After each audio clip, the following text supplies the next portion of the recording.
নমস্কার, Amrita's easy art and craft form চ্যানেলে আপনাদের সবাইকে স্বাগত। আজকে আমি যে সেলাইটা দেখাতে চলেছি সেটা সম্পূর্ণ হলে এই রকমটি লাগবে। উপরের ছবিটা দেখে নিন।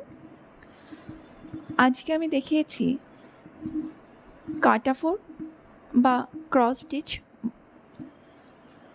কেন কি এই সেলাইটা যখন হয় তখন কাটা কাটা মতো দেখতে হয়েছে। এটার আর যদি কোনো নাম থাকে আমাকে কমেন্ট বক্সে জানাবেন প্লিজ। আগের দিন আমি দেখিয়েছিলাম অ্যারাফোরের আসন। এটা অপেক্ষাকৃত দেরি হয় কিন্তু ভীষণ সোজা। দেখছেন গোলাপের একটা ডিজাইন। সারা ভিডিওটা জুড়ে আমি অনেকগুলো আসনের ডিজাইন ছবি দিয়ে দিয়েছি, আপনারা চাইলে সেগুলো করতে পারেন। আপনারা চাইলে অন্য অনেক রকমও করতে পারেন। এই ফোরটা ভীষণ সোজা, প্রত্যেক ক্ষেত্রেই দুটো করে আমাকে ঘর নিতে হবে। দেখবেন অনেকের বাড়িতে আছে যে দেবদেবী, স্মৃতিসৌধ, পশু পাখি, এইগুলো চটের ওপর উল দিয়ে বুনে সেগুলো বাঁধানো। এই ফোর দিয়েই সেগুলো সম্ভব। আপনারা চাইলে আরও অনেক অন্য রকমের ডিজাইন করতে পারেন, শুধু প্রথমে চটের ওপর একটু স্কেচ করে নিতে হবে এবং তারপরে দেখতে হবে আমার সেই ঘরটা পর্যন্ত দুটো দুটো করে হচ্ছে কি না, একটু অ্যাডজাস্ট করে নিতে হবে। এই ফোরের সর্বদাই কিন্তু দুটো করেই ফোর হবে। এই যে আমি ঘরটা শুরু করেছি, দুই পাশে আমি সমান রেখে তুলেছি, আর আমি পুরো বর্ডারটা নিয়েছি যে সবুজ উল দিয়ে, সেটা আমি পাশাপাশি এবং ওপর নিচে দুদিকেই 19টা করে ঘর তুলেছি। আপনারা চাইলে 21টা করে বা 20টা করে নিতে পারেন, তার বেশিও নিতে পারেন, 22টা, 23টা, 24টা, কিন্তু খুব বেশি নিয়ে নিলে দেখতে ভালো লাগবে না। এই ফোরটা আমি যখন করেছি একটু বুঝে নিয়ে উপরে উপরে তোলার চেষ্টা করেছি, পাশাপাশি না সেলাই করে উপরে তুলেছি, যেটা আমার কাছে সুবিধা হয়। পাশাপাশি করলে অনেকটা সময় গোলমেলে হয়ে যায়, ক্রসটা ঠিক আসতে চায় না।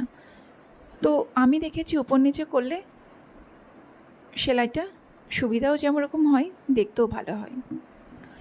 আর ঘটের সাথে যে আংটাটা, সেটাও আমি ঘটের অংশ হিসাবে লাল উল দিয়ে করে দিয়েছি। পুরো একটা আসনের অন্য একটা ছবি দেওয়া আছে, সেখানে আংটাটা হিসাবে ওটা পাতা হিসেবে দেওয়া আছে। আপনাদের মন মর্জি আপনারা দিতে পারেন। শুধু এটুকু খেয়াল রাখবেন, যখন কোনো ছবি বা যখন কোনো সেলাই করা হবে তার সাথে যেন বিভিন্ন রঙের যেন সামঞ্জস্যতা থাকে। সামঞ্জস্যতা থাকলেই ভালো লাগবে। আমি আগের আসন আর এই আসনটা দেখুন লাল, সবুজ আর হলুদ উল দিয়েই করেছি। কেন বলুন তো? আপাতত আমার কাছে এই 3টে রঙের উল ছাড়া অবশিষ্ট অন্য কিছু নেই, তাই আপনারা চাইলে অন্য অন্য রকমের করতে পারেন।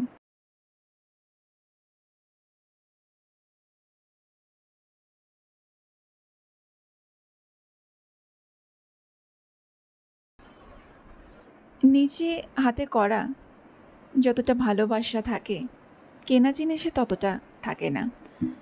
তাই নিজের হাতে করা কিছুর মধ্যে আলাদাই একটা আনন্দ থাকে, এবং যেহেতু হাতের একটা স্পর্শ থাকে তাই যেন আরও মন ছুঁয়ে যায়।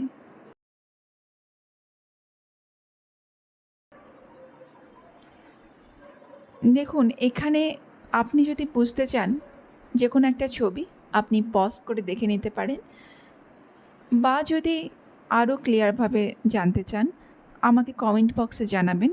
আমি কমেন্ট বক্সে আরও কাছ থেকে ভালোভাবে যাতে বোঝা যায় সেরকম ছবি দিয়ে দেব।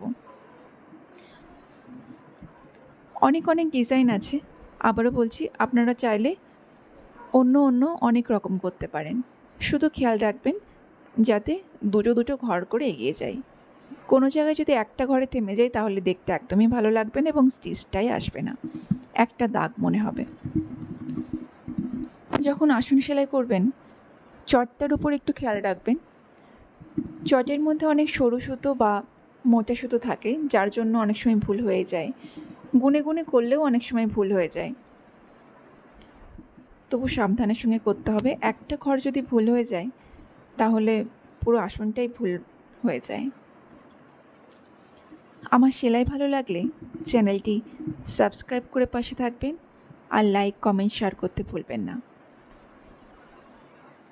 আমার সেলাই কেমন হচ্ছে বা কেমন হয়েছে আমি কিন্তু অপেক্ষায় রইলাম জানতে। আপনারা ভালো থাকুন, সুস্থ থাকুন, আনন্দে থাকুন, আর অবশ্যই আমার ভিডিওটা দেখতে থাকুন। অনেক অনেক ধন্যবাদ।